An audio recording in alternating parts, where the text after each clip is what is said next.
سڵاو کورد بەڵێ ئاو ئاوەدانی لە کوردستان تا ئاوەدانیەکان قەرەباڵغتر دەبن کێشەی ئاویان زیاتر دەبێ هەولێر بە نمونە ئەو دوامەوە دەیبینن شاری شیکاگۆیە گرێتر شیکاگۆ 9,500,000 کەسی تێدا دەژی و کێشەی ئاویان نییە بۆ زیاتر لەسەر کێشەی کەماوی هەولێر فەرمونون گوێبیستی درێژەیەم بابەتە بن.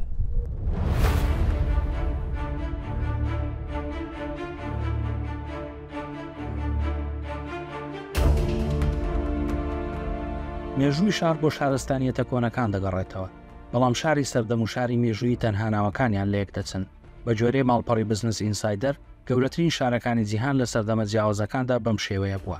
لە 9,000 تا 2,700 ساڵ بەر لە ئێستا گەورەترین شارەکانی جیهان لە چەند هەزارێک تا دەیان هەزار کەسیان تێدا ژیاوە، وەک شاری جیریکۆ و ئور و بابل 2200 ساڵ بەر لە ئێستا ڕۆما بۆتە یەکەم شار لە مێژوودا ژمارەی دانیشتوانی لە ملیۆنێک تێپەڕیوە. سەرەتای سەدەی 20م نیویۆرکیش بوو بە یەکەم شار لە مێژوودا کە ژمارەی دانیشتوانی گەیشتە 5 ملیۆن کەس. ئێستا گەورەترین شاری جیهان تۆکیۆیە، نزیکەی 37 ملیۆن کەسی تێدا دەژیت. ساڵی 2016 زیاتر لە 500 شار لە جیهاندا ژمارەی دانیشتوانیان لە ملیۆنێک کەس زیاتر بووە. ئەو شارانەی زیاتر لە 10 ملیۆن کەسیان تێدا دەژیت پێیان دەگوترێت شاری زەبەلاح. پێشبینی دەکرێت تا ساڵی 2030 41 شاری زەبەلاح لە جیهاندا هەبن. لە کوردستانی شارەکان گەورە دەبن، یەکێک لەو شارانە هەولێرە. ژمارەی دانیشتوانی بە 900,000 کەس دەخەمڵێنرێت. 70 ساڵ پێش ئێستا نزیکەی 30,000 کەسی تێدا ژیاوە.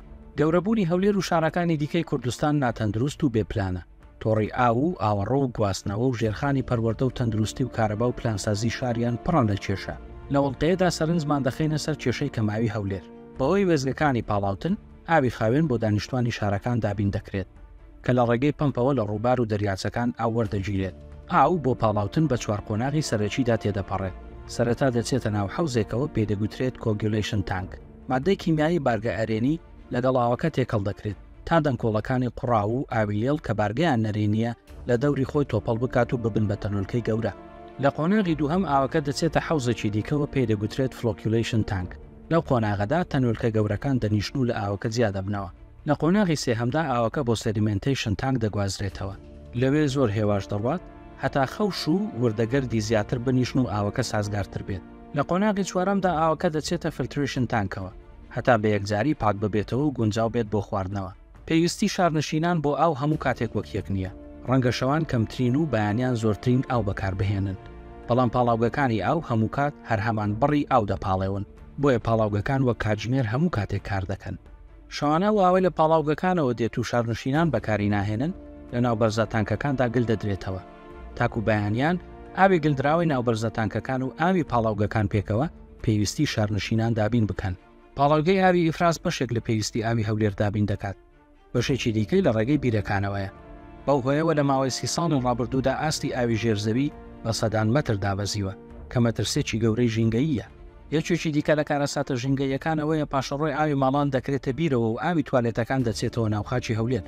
لە کاتێکدا لە وڵاتانی پێشکەوتوو ئاوی پیسی ماڵان لە وێزگەی تایبەت دەپاڵێورێت تا ئاوەکە خاوێن ببێتەوە لە پاشەڕۆی پیس و بەکتریا. هێنجا تێکەڵ بە ئاوی چەم و ڕووبارەکان دەبێتەوە. لە وڵاتانی پێشکەوتوو بۆ هەموو پرۆژەیەک پێشبینی زیادبوونی دانیشتوانی شارەکان دەکەن بۆ چەندەیەی داهاتوو تا بتوانن خزمەت گوزاریەکان لە ناویشاندا سەرچاوی ئاو دابین بکەن پێش دروستبوونی قەیران.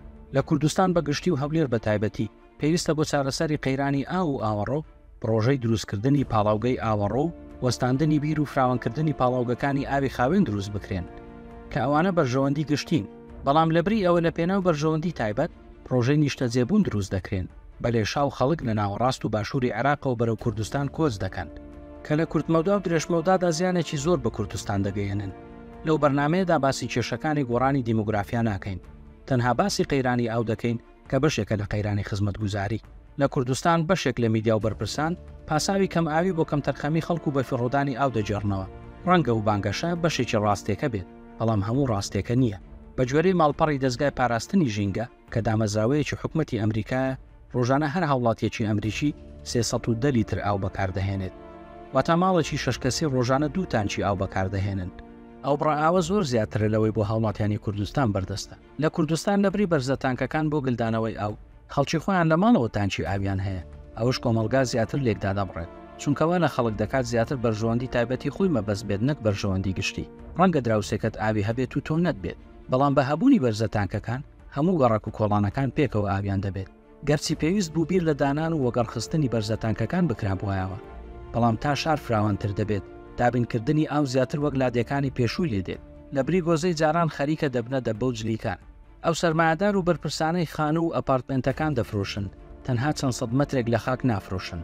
لەگەڵیشیدا خزمەتگوزاری تەندروستی و 4 هەناسەی هەوای پاچی تۆ، بەشێکی تەختەڕەشی پۆلی منداڵەکەت و چۆڕێک ئاوی تانچەکانی سەربانی ئێوەشی لەگەڵ دەفرۆشن.